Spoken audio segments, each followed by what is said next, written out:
On today's show, it's ball. Big baller brand coming to Dallas. Oh, triple B's coming to the big D. LeVar Ball. We'll talk about Lonzo Ball. We'll talk about more on today's Locked On Mavs. It's the Locked On Podcast Network, your team every day. I'm Luka Doncic, and this is Locked On Mavericks podcast. Dallas Mavericks are NBA champions. Bang! Bang! It's good! And the Mavericks have won the game! If you don't believe, you shouldn't be here.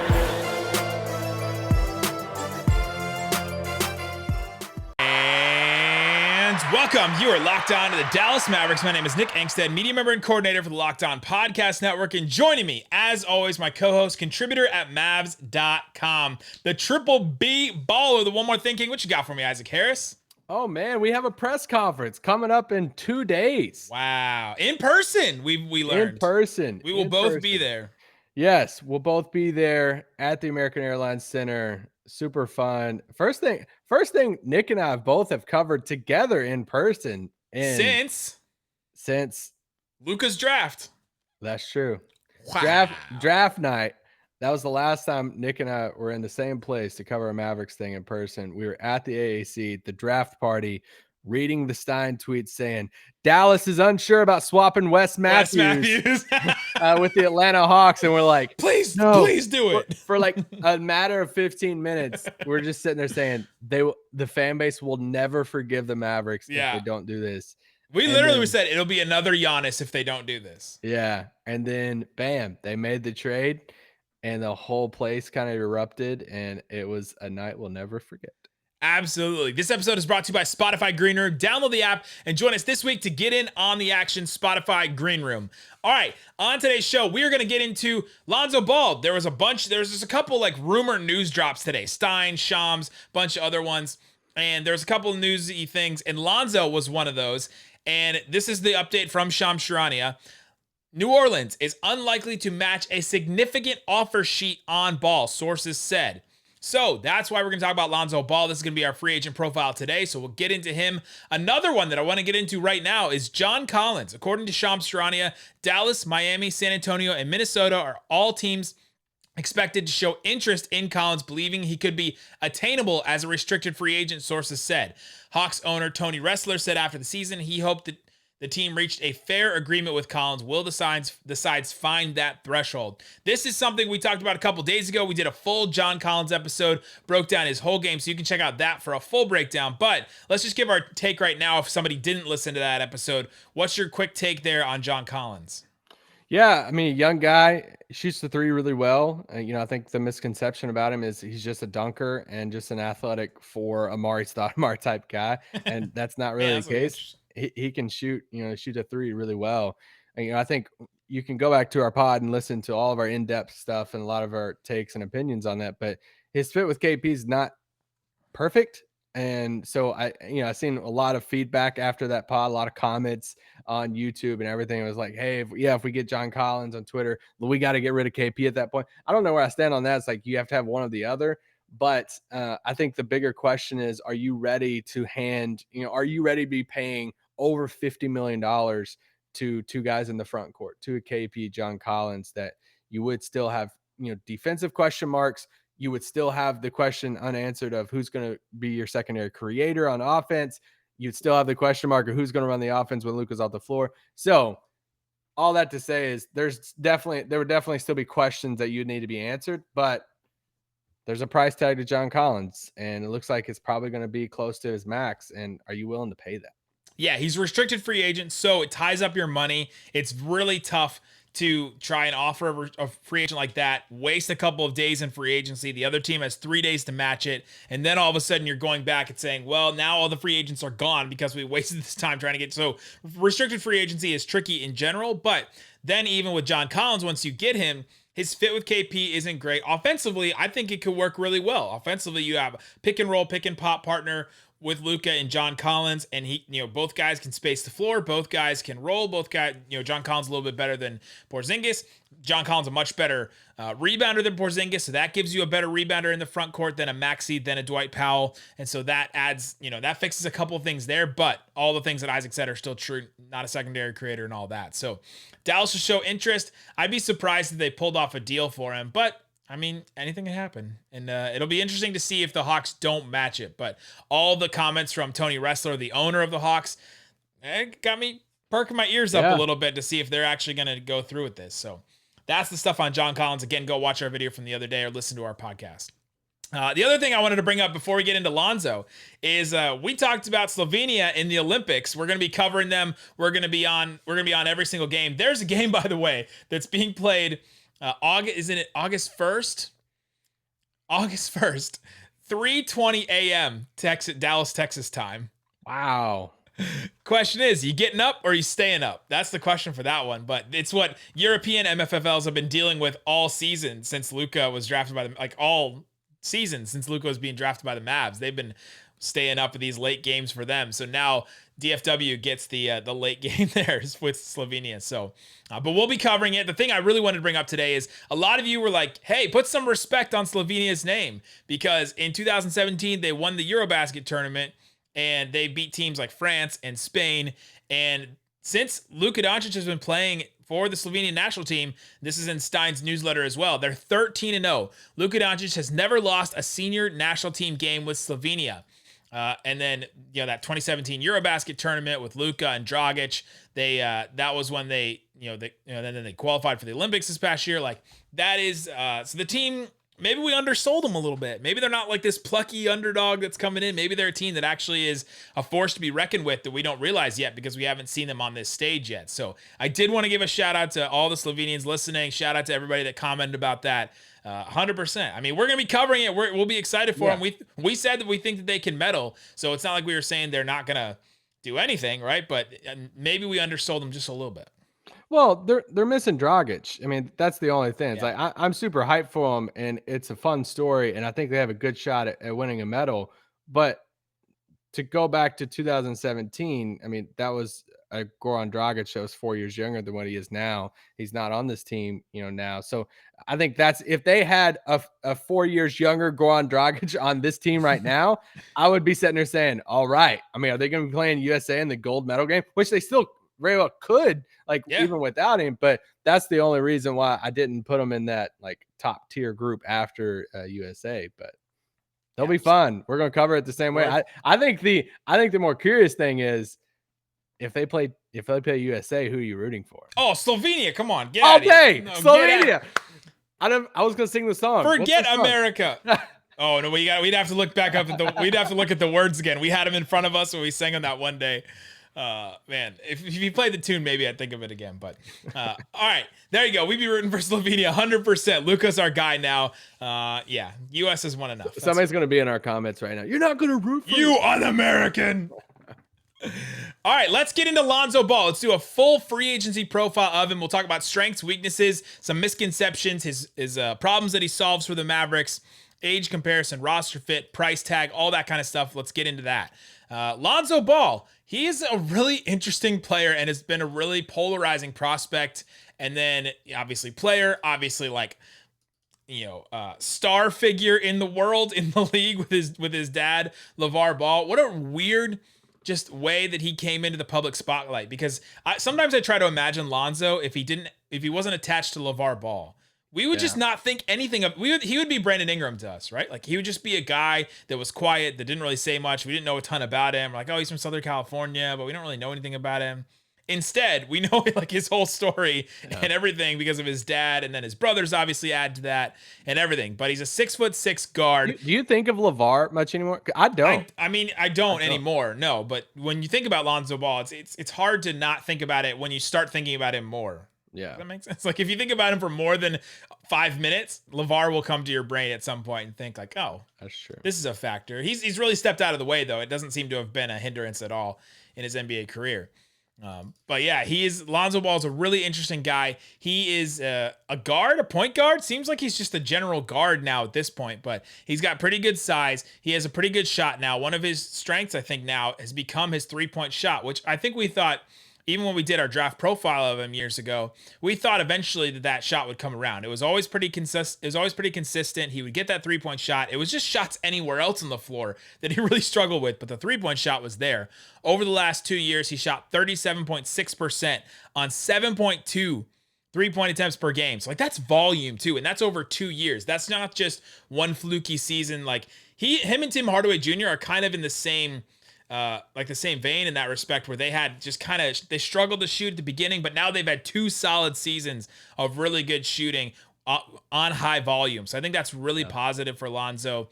A lot of it's catch and shoot. Some of it is pull up, but a lot of it is going to be these catch and shoot shots, which is what you kind of want him to be taking in a Luka run offense. But that's a really positive and a big strength of his game. Yeah, I will say I wasn't as confident at the beginning of his career. I mean, he shot 30% his rookie season, 32, right at 33% his sophomore season, and it took an adjustment for his shot. I mean, we saw it. Well, his shot was ugly, and I think the form has gotten a lot better, and this is the category that we have when we do our profiles. The misconception is I still think that still follows him right now, that we love using this term, the casual, that people throw out there, the casual would still, I think still has in their brain, oh, Lonzo, well, you don't want to have somebody around Luka who can't shoot. His shot's ugly. And it's like, okay, but have you watched him over the past 2 seasons? Because he's turned into a really good 3-point shooter. Like you said, he shot 37% from 3 last year on 8 threes a game. That's a lot. Yeah, that's a lot. That's a lot. So he's turned into a really reliable, consistent 3-point shooter. We'll get into some more strengths. There's some good ones we'll get into with Lonzo. I think he could be a good fit for the Mavericks. So we'll talk about why, but then we'll talk about why he may not be and why the Mavericks maybe shouldn't put all their eggs in the Lonzo basket. We'll talk about that coming up. But before we do, this episode is brought to you by Spotify Green Room. Green Room is the first social audio platform made for sports fans. It's not like Clubhouse or some of these others that just have, talks for anything. Basically, it's designed with sports fans in mind. So there's a couple of key features in there, like groups. You can join just the NBA group.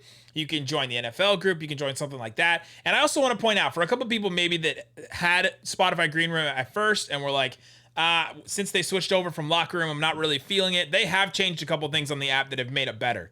They have now added a full feature and a full tab on your home screen where you just see the people that you follow. I was kind of frustrated with that at the beginning, and now you can see just the people that I follow, just the people, and then everything else on a different tab. So you can go check out that. You can listen to us talk about Mavs stuff. You can listen to basically any of our NBA hosts, any of our MLB hosts, any of our NHL hosts hosting rooms all the time. I know Kirk Henderson does. For Mavs Moneyball, we're in those rooms every once in a while, talking to him about Mavs stuff. So there's a lot of stuff in there. Go download the Green Room app right now. Make a profile. Follow me. I'm at Nick Van Exit. You'll get notified every time we go live. Spotify Green Room, changing the way we talk sports. All right, Isaac Harris, let's get into some more positives for Lonzo Ball. We're talking about him because from Shams Charania in The Athletic, New Orleans is unlikely to match a significant offer sheet on Ball, sources say. Ball, 23, is among the top point guards on the free agent market. The Bulls and Clippers are expected to be among the teams interested in him, according to sources. Ball averaged career highs 14.6 points a game and 3-point shooting this past season. I love how Shams always throws just like 2 stats, that like 2 very simple stats that always promote that player when he's just doing a rumor. Yeah. It's very telling there. But the Bulls and Clippers are really interesting teams to be interested in. Like, I get how they would fit the rosters with those teams, kind of. But the Clippers want a playmaker type guy, and I don't think Lonzo is that guy, right? Like, what's his strength passing wise that you would? Because he does average a bunch of assists, right? And he averaged 5.7 this past year, seven assists the year before in New Orleans, and then 5 and 7, I guess, the 2 years before in LA. So he's not like your prototypical half court point guard. Yeah, I wouldn't be as worried about his playmaking than I would be his creating. I'm not as confident of saying, hey, give him the ball and say, go get me a bucket. I'm not very confident in that. I would be confident in saying, hey, can you help just organize our offense? Can you run that? Because his basketball IQ, I mean, this is something we heard, which once again, the old Mavericks regime when, going into that draft, I remember sitting in that press conference the first time the Lakers came to town after that draft, and Rick Carlisle saying, we had Lonzo Ball number 1 on our draft board. And they've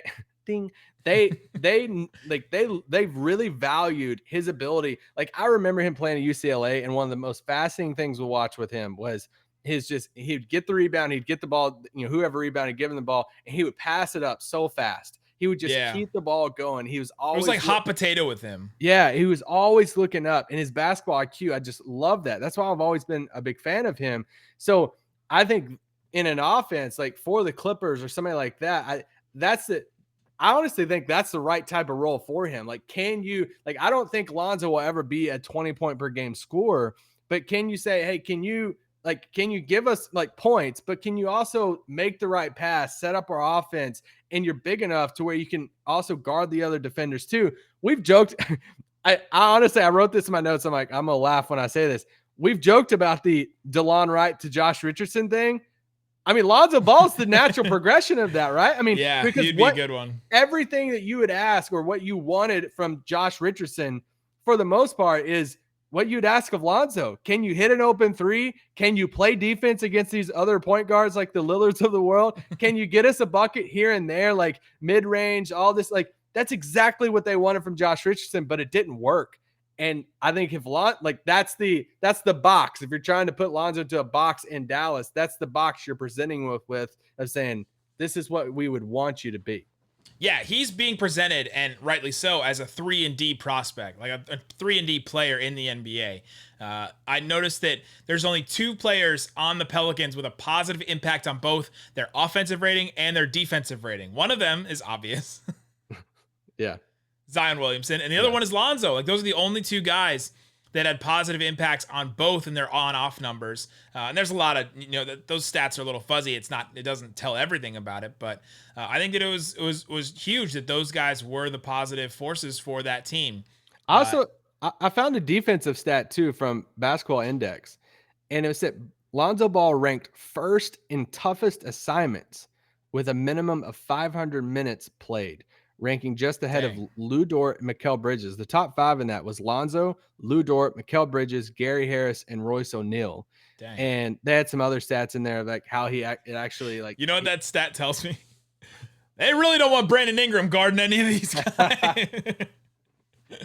That's true, but it is also sure. I think there are some numbers in that too that he actually held his ground on that. I don't think Lonzo is, Marcus Smart, or I don't think he is like the lockdown, defender of point guards, but he's definitely above average. And I think that's the thing that what you wanted from Josh Richardson, I think you would actually get that in Lonzo Ball. If we had more time, like if this was a longer offseason, we should do a whole pod of just who's the next evolution of DeLon Wright to Josh Richardson to who else? Because we've mentioned a couple. We've mentioned Lonzo. Yeah. Gary Harris was another one we've mentioned. Who are some others that we've mentioned that could be that like next step? We could do it. Tyson Chandler too. Like, who's going to be the next Tyson Chandler? This Tyson Chandler starter kit. Yeah.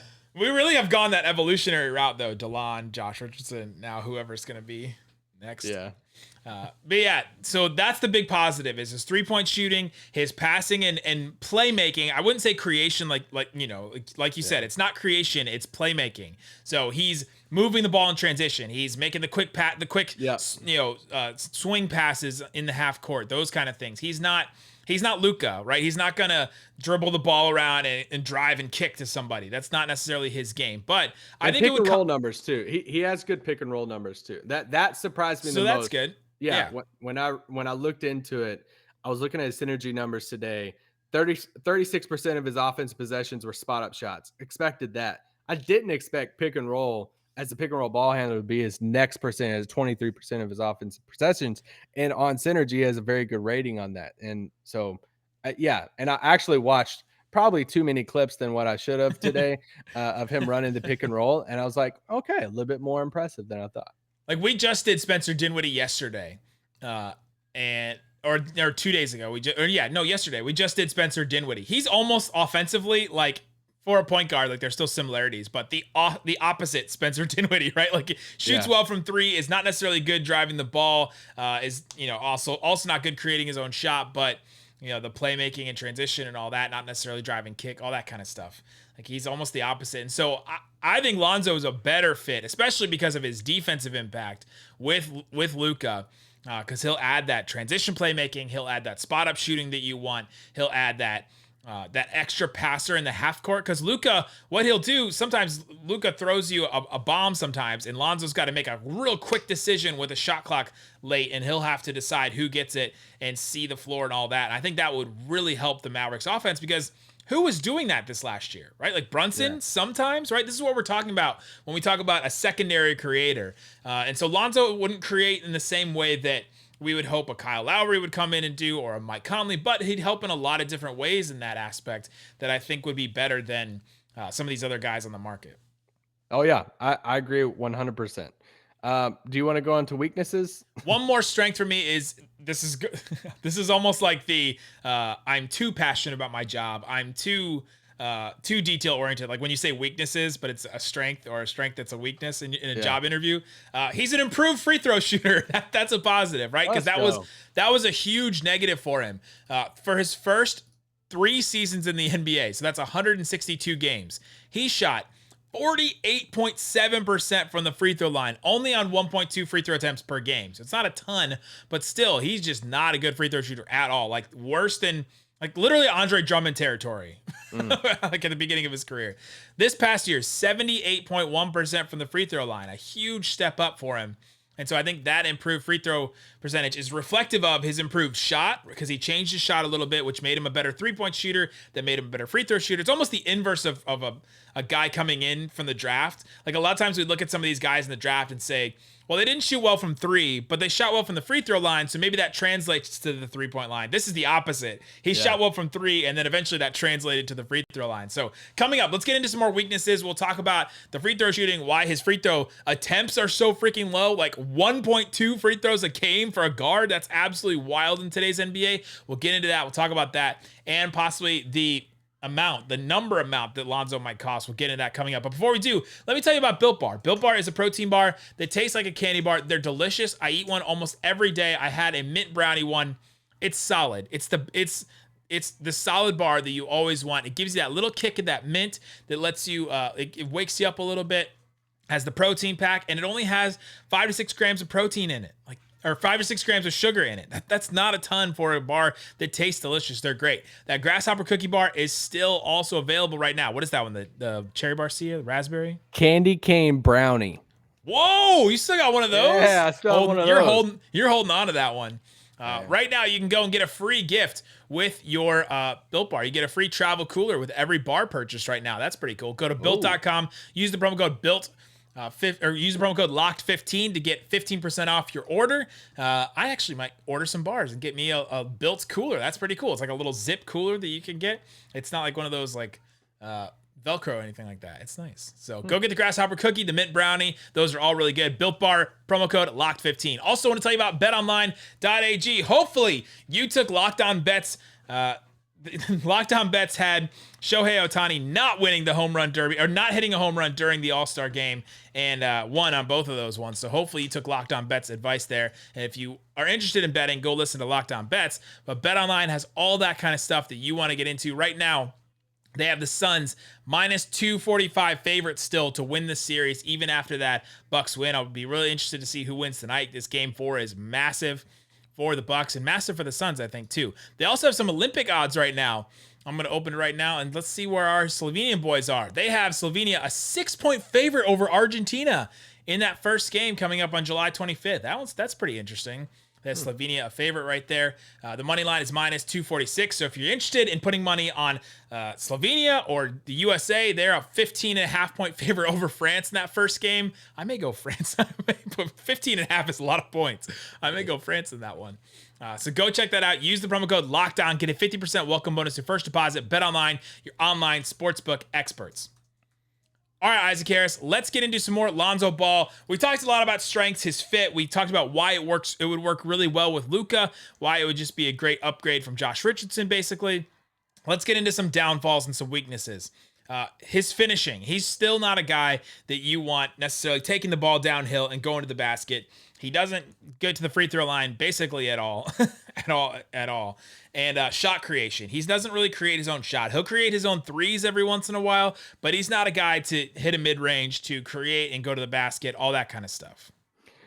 His finishing around the basket is one of the weirdest things that I've ever seen. 6'6". He's so big. And it's like, I remember you were the first person to remind me about this when he was with the Lakers. Like, hey, he can't hit a layup really. And when you start looking at the numbers, this will just show you a little bit. So on Synergy, they have ratings of like good, very good, all this different stuff. And it's almost laughable.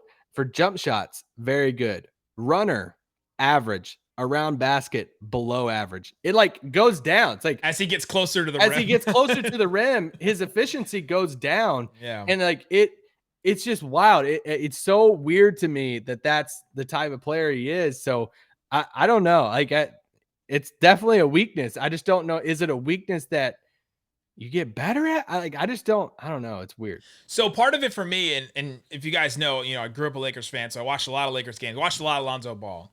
And a lot of times with his driving to the rim, it's all mental because he didn't want to go to the free throw line. And he still didn't want to go to the free throw line with his first year at the Pelicans. Now he's a little bit better, shooting free throws. So maybe that goes away a little bit, but this has been 4 years of him in the NBA, not really driving, not really wanting to go to the rim, and then not being great when he gets to the rim. So that's all been really interesting. He's also not the quickest, strongest guy, right? Like he's not an incredible athlete in that way. And so he doesn't have the physical advantages besides just being 6'6". He doesn't have the physical advantages that you need around the rim. Like Kyrie is lightning fast and his hands are, incredible and all that. That's why he's incredible around the rim. You have Durant, he's just super long and will just go over anybody. You have LeBron, who's just super strong. Luka, super strong and 6'8".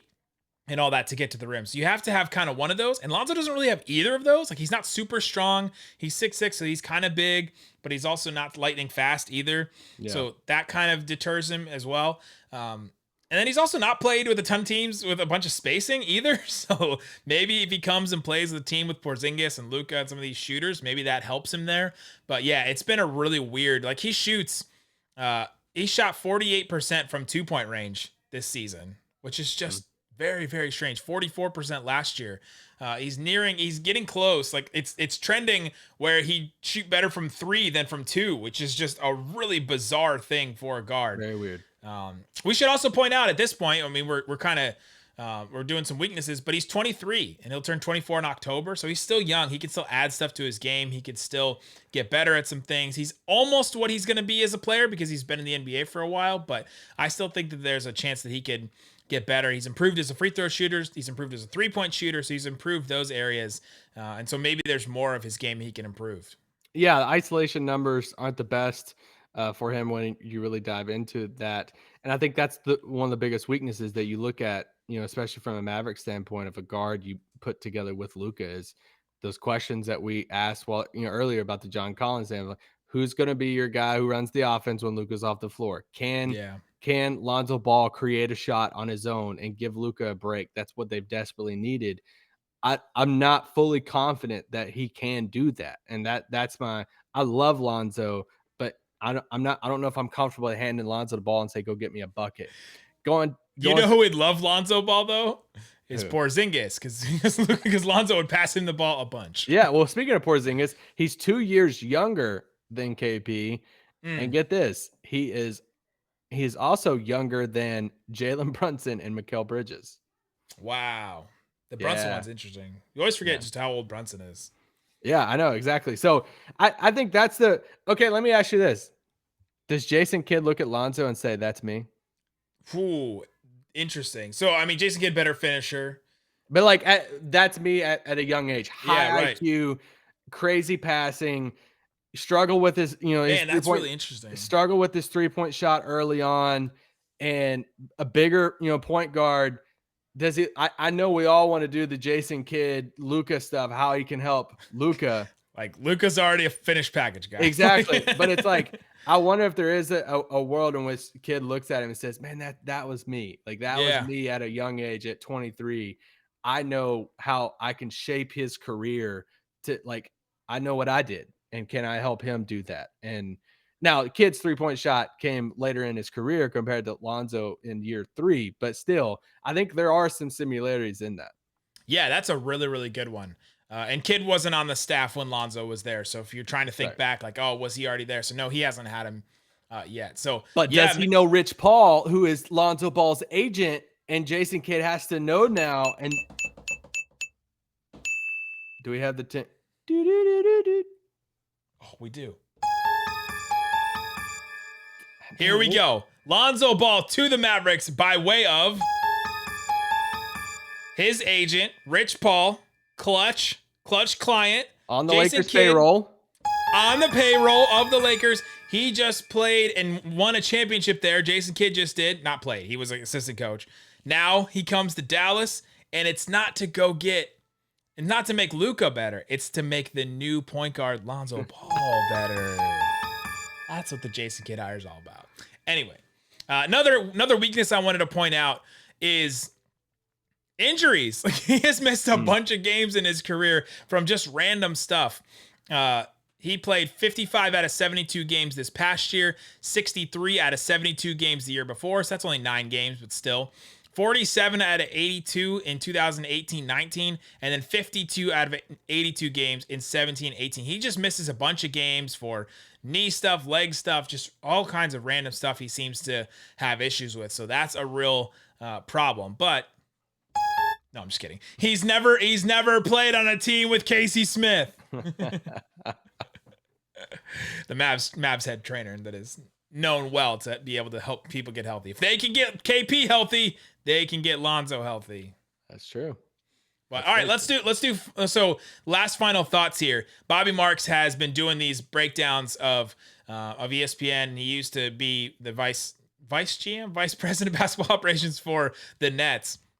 He said if the Pelicans wanted to get really ambitious, if they really wanted to go out with like a full frontal assault to bring back Lonzo Ball, he said the offer would be 4 years, $85 million, starting at $19 million a year. That would be the starting, and that would be if they went the highest. So that's sort of the cap, I think, for this. So if you're looking at Lonzo Ball, this is a type of guy like Spencer Dinwiddie, I think, that you could bring in Lonzo, you could bring in Dinwiddie, and also keep Tim Hardaway Jr. Yes. But that's at like $20 million a year, right? No, the cap, if they wanted to get real ambitious, would start at 19 a year. So you're thinking it would be less than that if they're not, because the Pelicans aren't going to match that if you go all the way up there. 2 contracts to think about when it comes to Lonzo that I'm wondering who he resembles the most. Fred VanVleet, Toronto, 4 years, 85, or DeJounte Murray, San Antonio, 4 for 64. Which contract is it more, does he lean more towards?